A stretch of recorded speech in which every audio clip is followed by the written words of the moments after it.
Have you ever wondered if there's a secret formula to building lasting wealth? What if I told you that one man, starting with almost nothing, cracked that code and became one of the richest people on the planet? Not by chasing fads, but by patiently buying great businesses.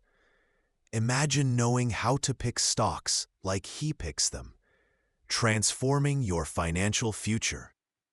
That man, of course, is Warren Buffett.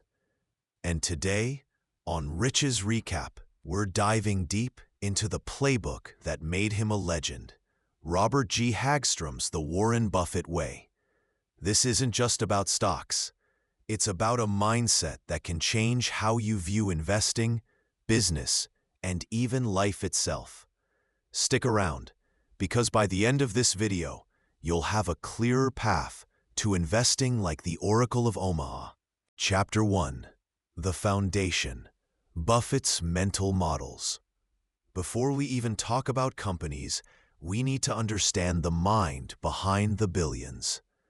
Hagstrom reveals that Buffett isn't just a number cruncher, he's a philosopher of business.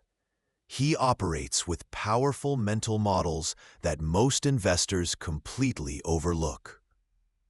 Storytime concept. Think about it. Most people see a stock ticker and think price.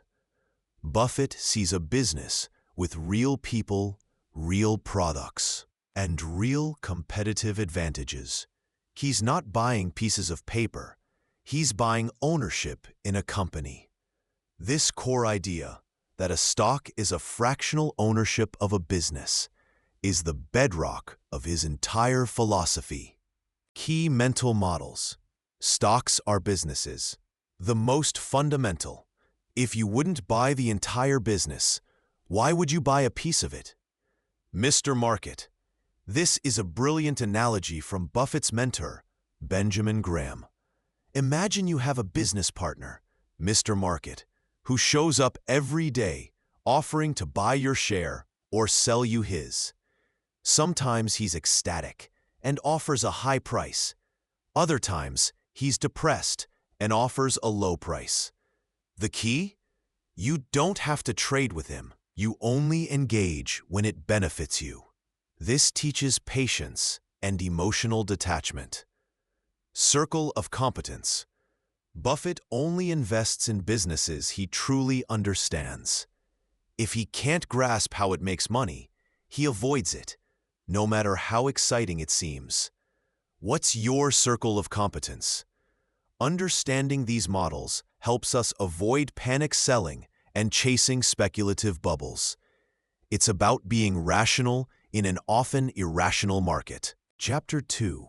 The Search for Great Businesses. So, if stocks are businesses, what kind of businesses does Buffett look for? He's not searching for good businesses. He's searching for great ones. Hagstrom details his meticulous criteria, often summarized as a search for companies with a moat. What is a moat? Imagine a medieval castle. A wide, deep moat protects it from invaders. In business, a moat is a sustainable, competitive advantage that protects a company's profits and market share from rivals. Buffett's moats explained. Brand power. Think Coca-Cola and Gillette. These brands have incredible pricing power and customer loyalty that's almost impossible to replicate. People will pay more for a Coke. Patents, proprietary technology. Think pharmaceutical companies or specialized tech. Unique intellectual property can create a temporary monopoly. Cost advantage. Companies that can produce goods or services significantly cheaper than competitors. Think of large-scale retailers or efficient manufacturers. Network effects. The more people who use a product or service, the more valuable it becomes to new users. While Buffett wasn't early on tech, this concept is central to companies like Visa or even early social media. High switching costs. It's a pain to switch from one service or product to another. Think of certain software providers or banks. Once you're in, you tend to stay.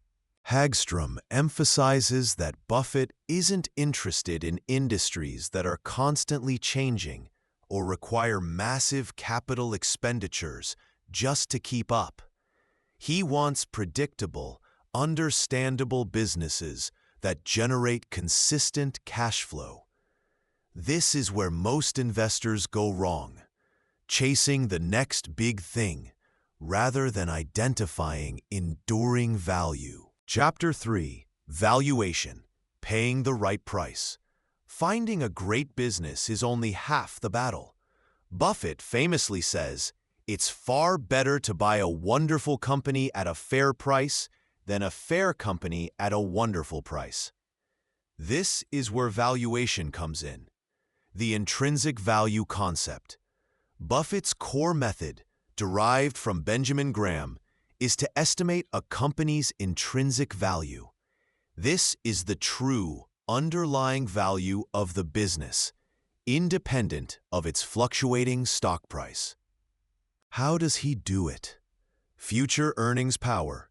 He tries to project the cash a business will generate over its lifetime and then discounts it back to today's dollars.